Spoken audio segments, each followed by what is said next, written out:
vivo? Aos vivos e a cores, viu, tia? Boa noite, galerinha. Alô, você, você que está no EJA 6, galera. EJA 6 eu acho que é o início do ensino médio correspondente ao primeiro e ao segundo ano. E o EJA 7 é o terceirão. Galerinha que está aí já no ensino médio, vislumbrando o Enem, a universidade. Estamos aos vivos com São Francisco do Piauí. Eu acho que é o último município que o rio Piauí atravessa, né? Depois o Piauí entra no rio Canindé. Alô, galera de São Pedro, alô, São Gonçalo, Riacho Frio, Pimenteiras 3 e 7, galerinha de Patos também. Olha a nossa primeira capita, que é Oeiras, Jerumenha, Jardim do Mulato, terra da minha amiga da Cruz, minha comadre, dona da Cruz. Alô, Ipiranga, a terra dos doces e da cajuína, das delícias de Ipiranga. Alô, Eliseu Martins também, porta de entrada do Vale do Gurgueia, né? Porta de entrada do Vale do Gurgueia. Alô, Cocais, Cocal dos Alves, aqui pertinho de Piripiri, tá certo. E para fechar, deixa eu ver ali, Bom Jesus, Teresina, imagine o calor de Teresina. E galerinha de Santa Rosa do Piauí também, viu? Meu boa noite, estamos de volta, rapaz, estamos de volta. E a temática agora é a grande civilização egípcia. Olha, galerinha, eu sou a parte, tem duas civilizações que eu acho que eu estudei demais até. Demais, li demais, assisti muito documentário, série, que foi a civilização egípcia e a civilização romana. Eu gosto dos egípcios e eu gosto de Roma. E essa temática da aula de hoje, nós já vimos mais cedo uma temática sobre os índios do Piauí e agora uma temática sobre a grande, majestosa civilização do Egito. Faraó, Faraó, é a terra dos faraós e das múmias, viu? E das múmias. Primeiro eu quero que você identifique onde surgiram as primeiras civilizações e cidades. E eu estou apresentando aí para você, ó. Primeiras civilizações e cidades. Se você perceber, meio que um fator determinante para o surgimento das primeiras civilizações foi a existência de rios volumosos, olha. Rios caudalosos. O Tigre e o Eufrates, na Mesopotâmia, o rio Indo, na Índia, o rio Amarelo e o Yangtze, na China. Ah, papai! Porque é possível você produzir na agricultura, né? E o rio Jordão aqui, que vai dar origem à civilização hebraica. É possível produzir na agricultura, mas nem sempre apenas a existência de um rio é o fator para haver uma grande civilização. Perfeito? No piauiês, não obrigatoriamente a existência de um rio quer dizer que vai ter ali uma... Se fosse assim, na Amazônia tinha a maior civilização do mundo, velho. E nós não tivemos lá. Vou passar. Está aí a região chamada pelos historiadores de Área do Crescente Fértil. É uma região que predomina o deserto, mas ela foi banhada por rios volumosos e nas margens desses rios, a galerinha lá das antigas pôde construir canais, represas, produzir na agricultura e construir uma grande civilização. Então, bem aqui está a civilização egípcia, que nós vamos falar dela hoje. Aqui está o povo hebreu e aqui estão os povos mesopotâmicos. Olha aí a Babilônia em chamas. Perfeito? São aquilo que nós chamamos de civilizações hidráulicas. Elas dependem do ciclo das águas dos rios para ser edificada, para poder produzir na agricultura. Olha essa imagem mostrando o rio Eufrates e o rio Tigre. E você vê aí nessas duas imagens como se aproveita a água dos rios para a irrigação. Ah, tio, eu já fui em Petrolina e Juazeiro e lá também a gente vê muito assim. A gente só não vê do lado do rio, né? Porque o São Francisco está mais longe, eles constroem os canais de irrigação. Vou passar, está aí o rio Tigre e o rio Eufrates na Mesopotâmia. E muitos ainda hoje dependem da prática da agricultura às margens dos rios, igual nós temos no Piauí na atualidade. Nós vamos dar início à grande, enigmática, misteriosa e grandiosa civilização egípcia. Os povos do Rio Nilo, os povos do Rio Nilo. Aí você tem a esfinge, lá atrás você já tem a pirâmide da planície de Gizé. Primeiro, uma imagem para você ver o que é o deserto, essa área branquinha é o deserto, e como você tem as margens do rio, a produção agrária. Aí lembrar que o rio Nilo, igual o rio Parnaíba, ó, ele deságua na forma de delta. Ele se abre em braços. O rio Nilo, tal qual o Parnaíba, ele deságua na forma de delta. E essa parte verdinha nessa imagem de satélite, ela mostra a produção agrária. Olha aí aqui a imagem aqui, ó.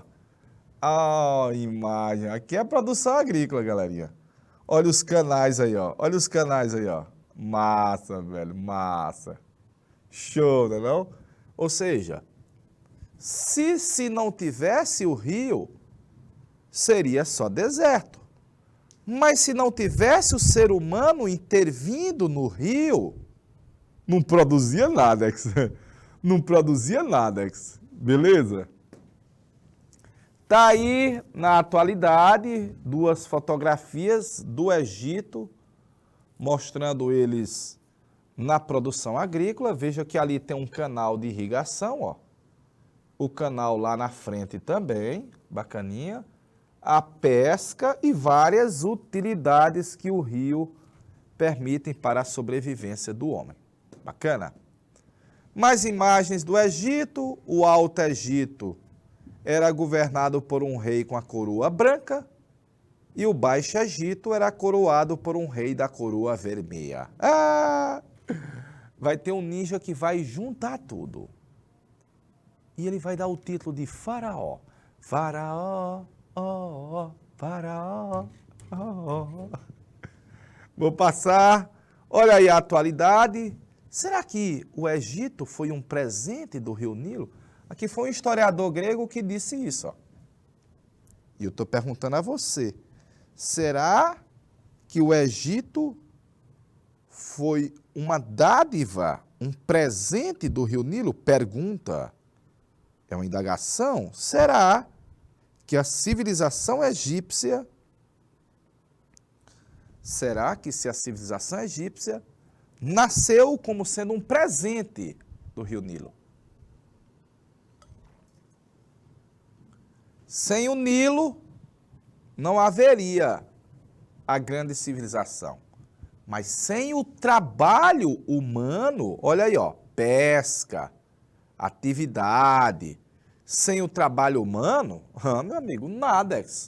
Olha essas duas imagens mostrando para você como provavelmente a civilização egípcia atuava pegando a água no rio, colocando nos canais, fazendo o plantio, arando a terra, produzindo e guardando nos silos. Ah, papai! E guardando nos silos.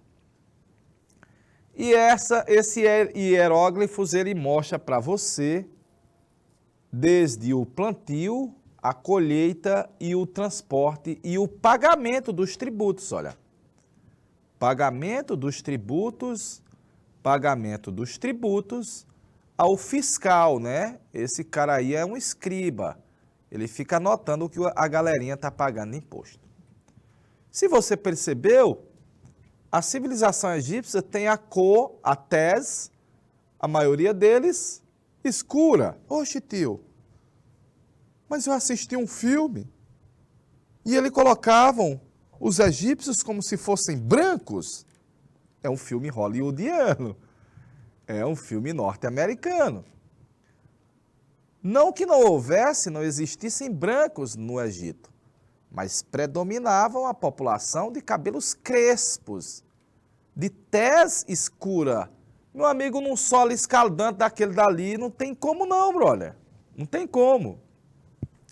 Tá aí o grande Rio Nilo, o mega Rio Nilo, que é o segundo maior, né? Perto só para o Rio Amazonas.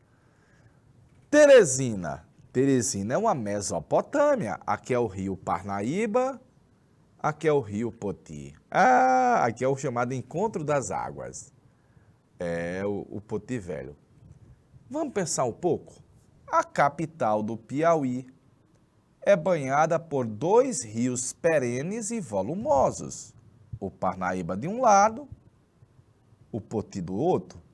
Será que apenas a existência de um grande rio é suficiente para edificar uma grande civilização? Interroga. Aí, se fosse na sala de aula para a gente discutir, seria uma polêmica, né? Deixa eu ver aqui.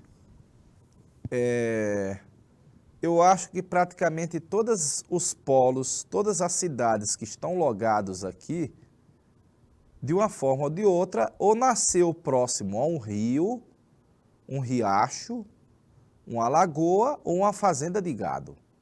Oeiras, Rio Canindé e Riacho Mocha, né? Extinto Riacho Mocha.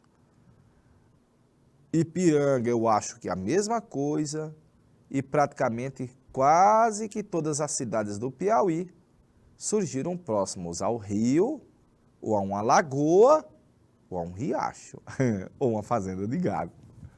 Vou passar a imagem, vou passar. Primeira fase da história do Egito. Foi uma fase onde não havia ainda rei. Não havia ainda faraó. Faraó quer dizer rei do Alto e do Baixo Egito. Então, essa fase antes de ter um rei, a gente chama período pré-dinastias. Pré-dinastia, onde os egípcios se organizavam em comunidades que a gente chama de nomos. Os governantes dos nomos eram os nomarcas. E aí, como eu disse para você, havia dois reis. Um na região mais ao sul, onde o rio é mais alto, e uma na região do delta, onde o rio é mais baixo. E eles eram rivais de Felabof, até que um ninja chamado Narmer, em 3200 a.C., Narmer uniu o Alto e o Baixo Egito, fundou as duas coroas e passou a se denominar Casa Grande. Casa Grande é Faraó.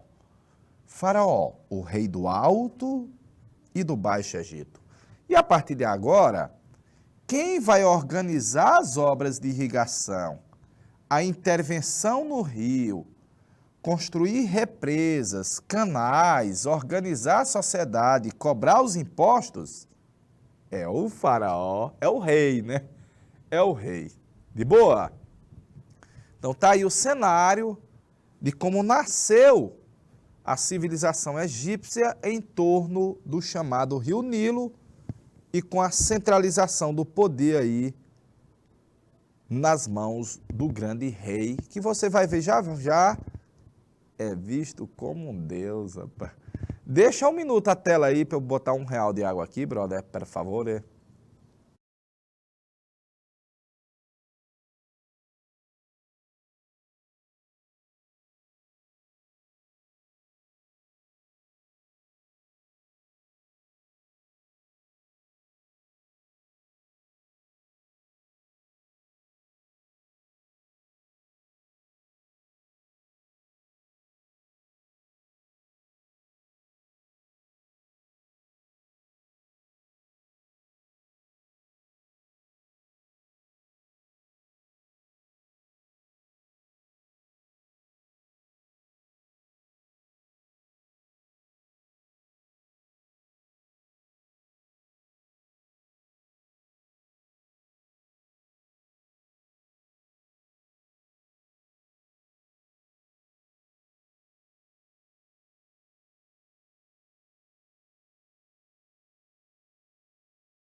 Quero entregar em seus carinhos, construir o nosso ninho, te adorar até morrer. A tia sabe morrer.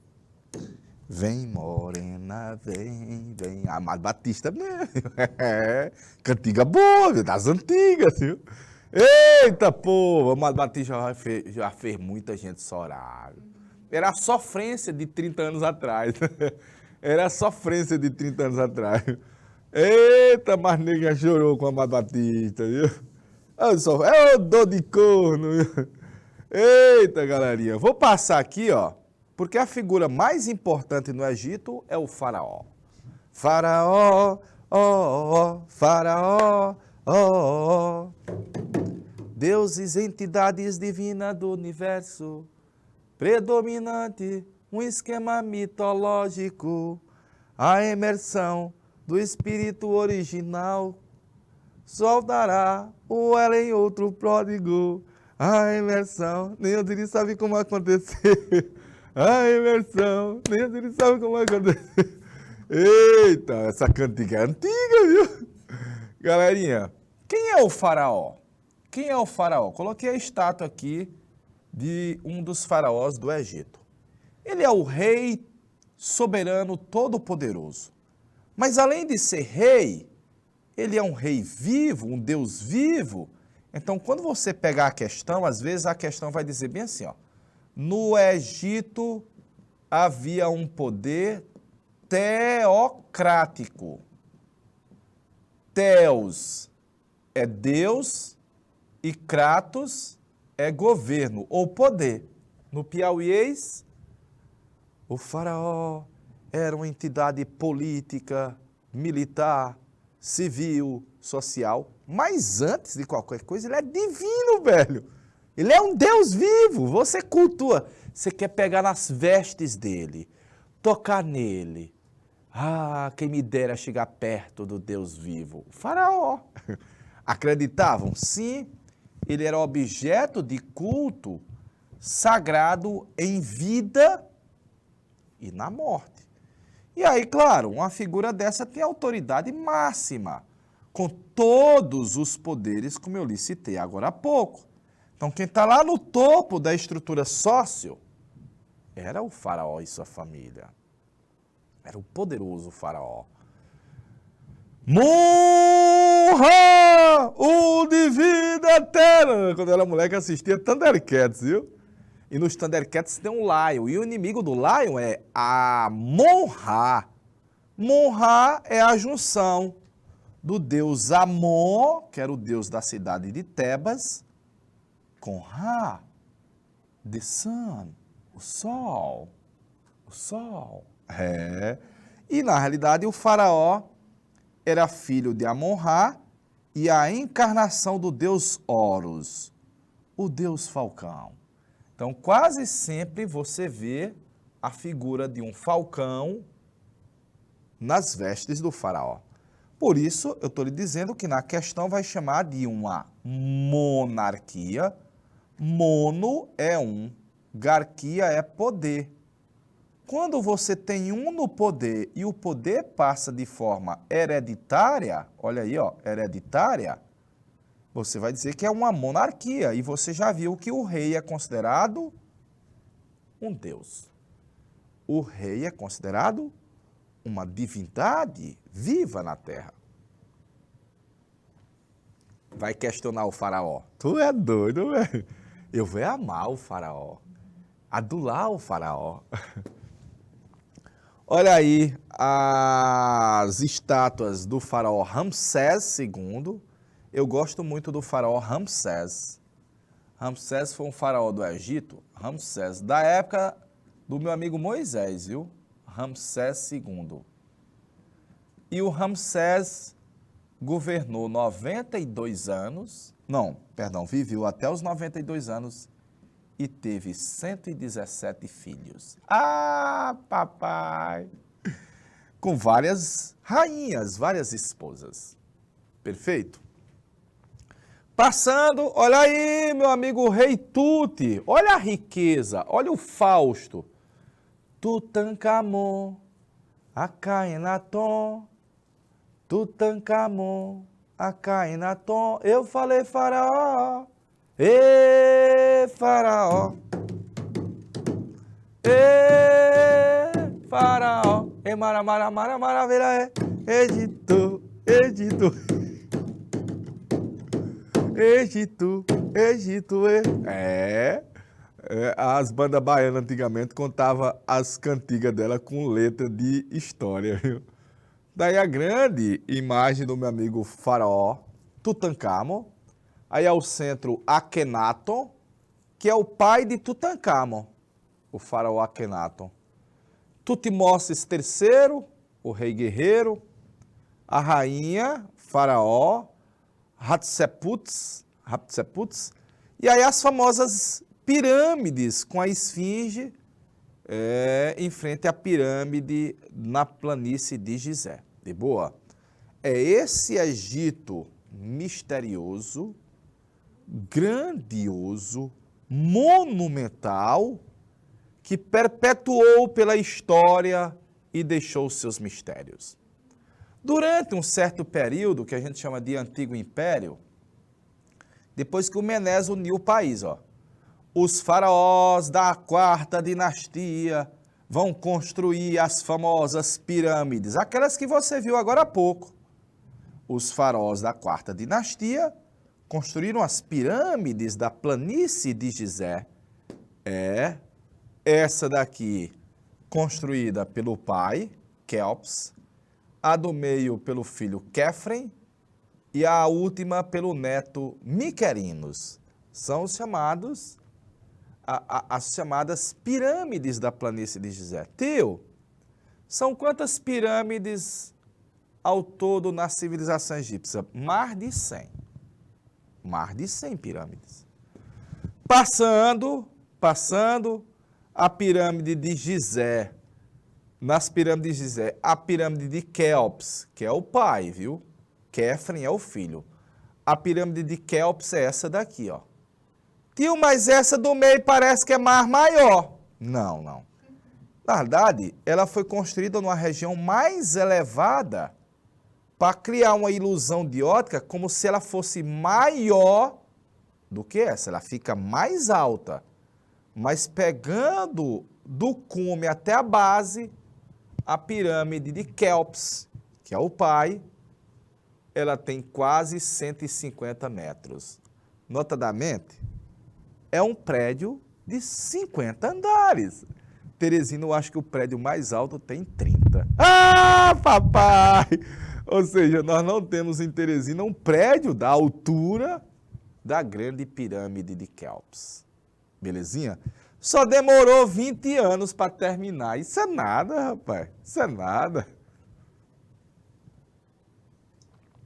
Grande civilização egípcia. Passando, olha. As pirâmides eram os túmulos dos reis, onde era depositado o corpo do faraó em um sarcófago, junto com o seu tesouro, para que ele pudesse ter uma boa vida após a morte. Olha essa imagem aí desses 3 fotógrafos ninjas que conseguiram driblar o policiamento e a fiscalização na cidade do Cairo e conseguiram subir na pirâmide de Quéfren. Olha a altura da pirâmide, galerinha. Olha essa outra imagem, Olha essa outra imagem, Olha a altura da pirâmide, que é Mar Maior. De novo, viu? Professor, Mar Maior não existe, é porque eu criei, viu? Como é que faz Mar Maior aí? Eu criei o Mar Maior, viu? É muito maior do que a Estátua da Liberdade. Respeite pirâmides da planície de Gizé. Aí tem aquelas histórias, quem construiu as pirâmides foi os alienígenas, né? Foi mesmo, eu também acredito. A segunda fase da época que o Egito passou a ter reis unificados é o Médio Império. É uma fase que ficou marcada pela invasão de um povo alienígena, de um povo estrangeiro, os Ixos. E que atrás dos Ixos vieram, sabe quem? O povo hebreu. Porque lá na Bíblia narra que na Palestina estava havendo uma grande seca. E os irmãos do José venderam o José como se fosse um escravo para comerciantes que iam para o Egito. Esse mesmo José, daqui a pouco vai se tornar grão-vizir, vice-rei, figura importante dentro do Egito. Um hebreu se tornou uma pessoa muito importante dentro do Egito. Quando foi? Eu coloquei o período, ó. Na época do chamado Médio Império, que o Egito foi ocupado por dois povos estrangeiros, os Hicsos, que tinham o domínio do cavalo, da roda e do ferro, e o povo hebreu, que foi para lá à procura de víveres, foi para lá à procura de comida nos celeiros do Egito. Vou mostrar a parte do novo império. Nós vamos expulsar os Hicsos, bacaninha, expulsar o povo hebreu, lembrar que o povo hebreu foi escravizado, e foi o meu amigo Moisés que conseguiu convencer o Ramsés para libertar o povo hebreu da escravidão. Aí, aquela narrativa que você tem de atravessar o Mar Vermelho, de receber os 10 mandamentos, tudo isso está meio que relacionado com a civilização do Egito. Teve um faraó chamado Akhenaton, Tutankhamon, Akhenaton, Tutankhamon. Olha aí o nome deles, olha. Na verdade, foi um faraó chamado Amenótepe IV, que decidiu transformar o Egito num país de adorar um só Deus. Eu vou botar assim, ó, adorar um só Deus. Rapaz. E era o culto ao disco solar, como você está vendo nessa imagem. Rapaz, esse tal de Akhenaton queria diminuir a influência dos padres, dos sacerdotes. E quis criar a imagem de que só ele era o único sacerdote. Meu amigo, os caras deram um fatality nele. Fatality! E colocaram o filho dele para ser o faraó. E o filho dele assumiu com 9 anos de idade. E morreu, provavelmente, aos 18 anos de idade. Só que quando ele morreu, os faraós do Egito não mais eram enterrados dentro de pirâmides. Já fazia mais de 1000 anos que não se construía mais pirâmides para guardar o corpo do faraó. Agora se colocava em tumbas onde ninguém via. As pirâmides pareciam ser um chamariz, oeiras. As pirâmides pareciam, ei, vejam, aqui dentro está cheio de tesouros. E as pirâmides quase todas foram saqueadas, roubadas, profanadas. E aí, a partir do Novo Império, os faraós não eram mais enterrados em pirâmides, até porque o custo era muito alto e muito demorado. Então, ao invés de construir um túmulo onde todo mundo via, os faraós eram enterrados no King Valley, o Vale dos Reis, onde ninguém via. Ah, papai! Olha aí, 3 faraós em sequência, Tutmoses III, o faraó Khefren e o rei Tut. Quem já assistiu os desenhos de Spielberg, lembra do rei Tut, o rei Tutankhamon. Tá aí a imagem do Tutankhamon, o sarcófago dele foi encontrado impecavelmente. E tá aí o faraó, e você está vendo os súditos levando oferendas ao faraó, dizendo, eu te amo, faraózinho, nós estamos se curvando para tu, faraózinho. A imagem mostra isso daí, ó, igualzinho, galerinha, igualzinho. Se curvava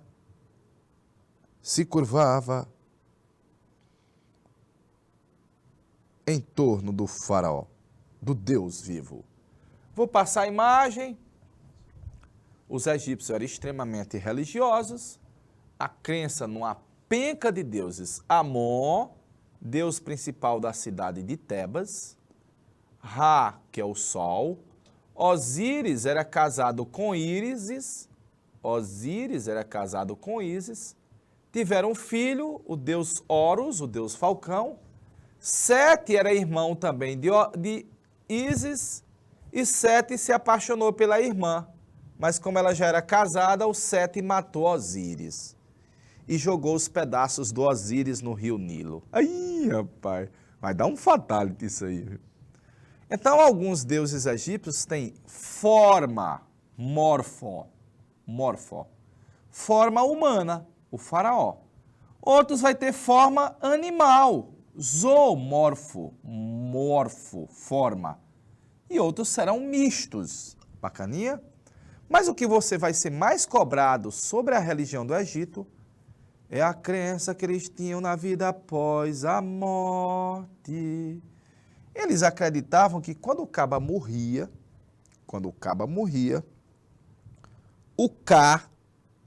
o espírito dele poderia voltar ao corpo. Só que para poder voltar ao corpo, o corpo tinha que estar preservado. Daí a necessidade da unificação. De novo, daí a necessidade de fazer a mumificação, que é uma preservação do corpo, uma preservação química, viu? Para que o corpo não se deteriore e o espírito volte ao corpo para a jornada eterna. A famosa ideia da vida após a morte. Então, quando os egípcios iam fazer a mumificação, eles tiveram um conhecimento muito, vamos dizer, muito adiantado, muito à frente de anatomia.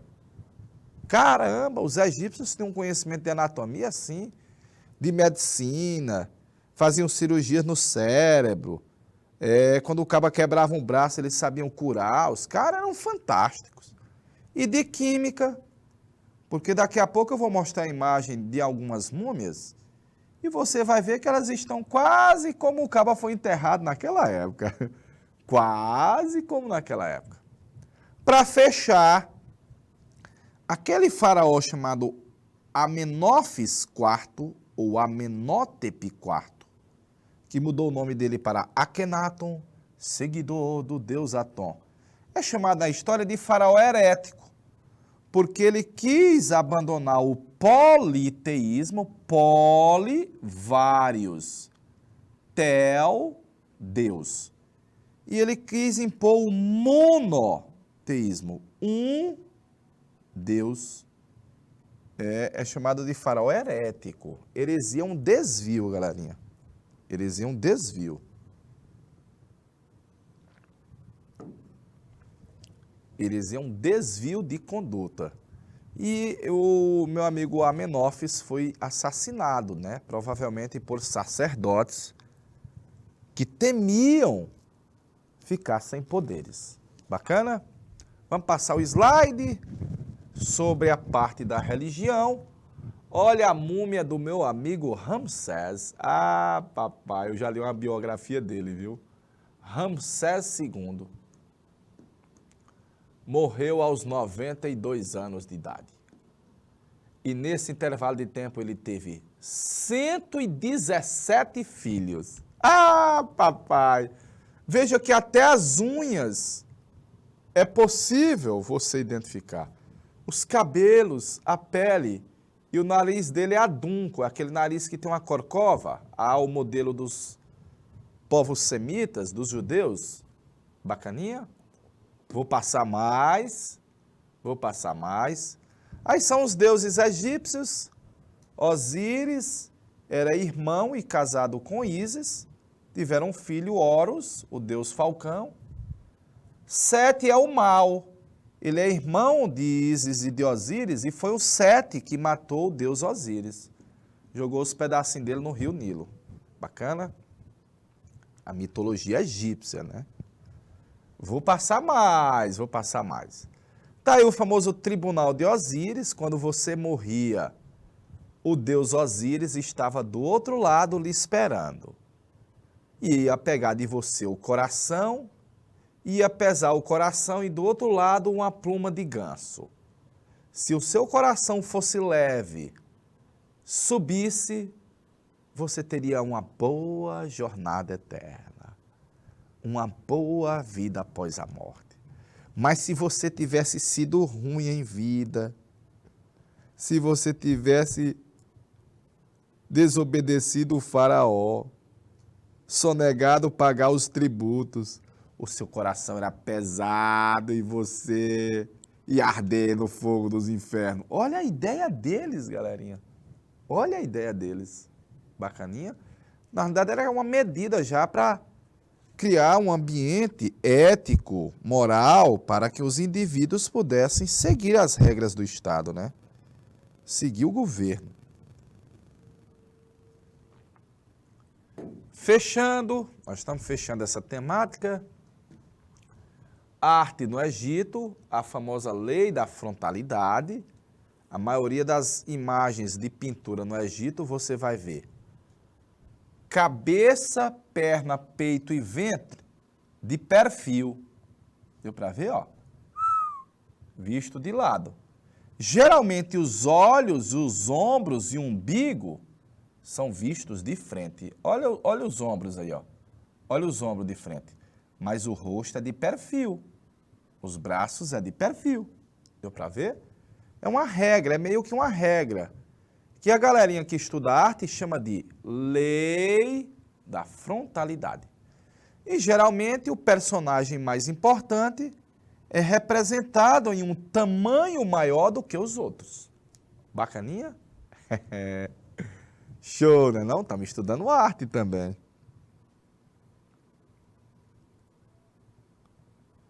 Deixa eu passar. Para a gente ver alguns elementos importantes do Egito. Quase não havia mobilidade social. Então, o caba, quando nascia camponês, ia morrer camponês. Lá no topo da pirâmide social, está o faraó e sua família. Ah, papai, ele é um deus, tratado como tal. E você viu o significado de monarquia teocrática. Monarquia teocrática. O faraó era o chefe político do Estado e tinha extremo poder sobre tudo. Era o gostoso. A segunda camada da pirâmide era formada por quem? Eu vou fazer a pirâmide social. Ó. Faraó e sua família. Bacaninha. Aqui estão sacerdotes, os padres, nobres e alguns militares.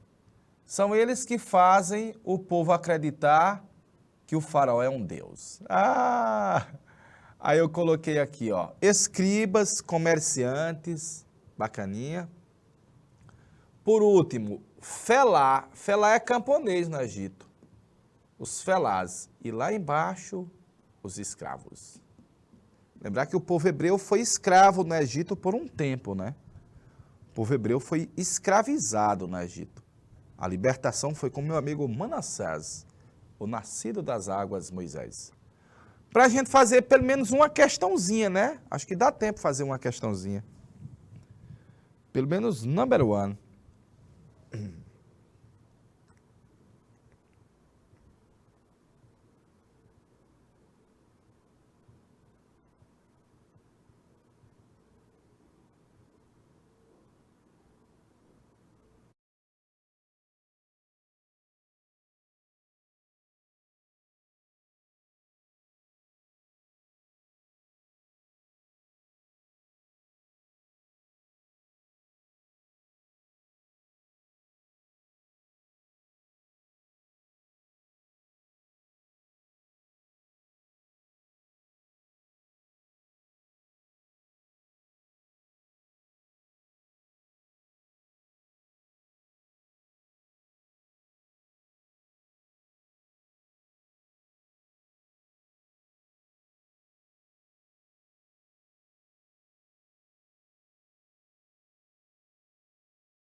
Beleza. Vamos lá, ligeirinho? Vamos lá, ó. A mumificação no Egito relacionava-se à crença de que a manutenção do corpo perfeito, mesmo sem vida, era necessária para a prática diária de culto aos mortos? Não. O corpo que se deteriorasse após a morte estava condenado à separação do deus Anubis? Não, é deus Osíris. Osíris é o deus da vida após morte. Os sacerdotes e o faraó somente abençoavam os corpos que se encontravam conservados? Falso. Não é função do faraó abençoar. O tratamento do corpo do morto garantia sua salvação, o encontro com Ra? Não, porque você ia para o tribunal. A mumificação. A vida perpétua era real, na ideia deles, para os egípcios. E os corpos tinham de estar preservados para o seu encontro com o Ka, com o espírito, com a alma. Letra A de aprovado na questão de number 1. De boa, galerinha? Foi uma viagem com a civilização mais misteriosa, mais enigmática, de construções mais majestosas, que foi a civilização egípcia. Deixando um cheiro, até a próxima semana. Um grande abraço. Tchau, galerinha.